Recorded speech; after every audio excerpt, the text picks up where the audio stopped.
ce document sur un phénomène. Regardez cet homme, ici photographié dans un cadre officiel après son élection, il y a 4 ans en Uruguay. Il s'appelle José Mujica et il est sans aucun doute le président de la République le plus modeste du monde. Il refuse d'habiter dans les palais, il a même vendu l'une des résidences présidentielles. Il met un point d'honneur à vivre comme un retraité ordinaire, dans sa ferme, pour afficher son opposition à la société de consommation. Nos envoyés spéciaux, Maryse Burgot et Laurent Desbois, l'ont rencontré. Voici leur reportage. La maison est tellement modeste qu'on se pince pour y croire. Et les vêtements du chef de l'État sont assez peu protocolaires. Ce matin-là, José Mujica, 78 ans, président de la République de l'Uruguay, nous reçoit chez lui en vieux survêtement. Ça fait 28 ans que je vis là. Élu à la présidence en 2009, José Mujica n'a rien changé à son mode de vie. Comme autrefois, il boit le maté, cette infusion d'herbe très populaire en Uruguay. Et comme autrefois, il rentre chez lui tous les soirs, dans sa ferme. Il y a bien une maison pour le président avec un parc et tout ce qui va avec. Insupportable. Si tu veux une tasse de thé, il faut marcher 200 mètres.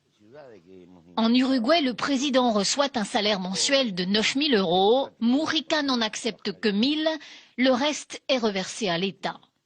L'ex-guérillero d'extrême gauche est aujourd'hui un président totalement hors norme, un ovni politique façonné par ses années de prison sous la dictature militaire. J'ai dû vivre pendant 10 ans dans des conditions extrêmes. Et quand la nuit, j'avais un matelas pour dormir, c'était comme avoir gagné à la loterie. Alors j'ai appris à vivre avec rien. Je ne fais pas l'apologie de la pauvreté. C'est plutôt l'apologie d'une vie avec seulement ce qui est nécessaire. Chez les Mujica, pas de personnel de maison, la première dame se charge de la cuisine.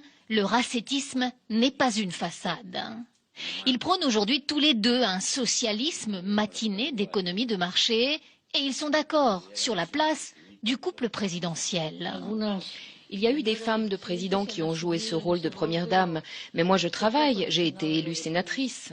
Pour arriver jusqu'ici, il faut quitter Montevideo, la capitale de l'Uruguay, et emprunter ce chemin de terre rudimentaire.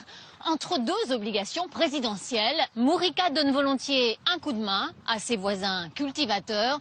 Seul indice de la présence ici du chef de l'État, ces 2 officiers de sécurité. Dans son bureau présidentiel, ici au cœur de la capitale, il ne porte jamais de cravate. Un chef d'État atypique pour l'un des pays les plus stables d'Amérique latine.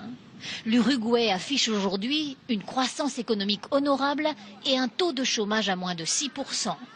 Mais c'est surtout dans les campagnes et les milieux les plus défavorisés que Mujica est très populaire. Pas d'avion privé pour ce président. Ce jour-là, il atterrit dans un appareil de la garde civile à Salto, au nord du pays. Il a troqué son survêtement contre un jean. Il vient inaugurer des logements sociaux pour des mères célibataires. Le président se laisse embrasser et photographier avec bonhomie. Ses gardes du corps ont ordre de ne rejeter personne. Il est un exemple pour nous. Avant lui, personne ne reversait son salaire, c'était même plutôt le contraire. On avait le sentiment qu'on nous volait.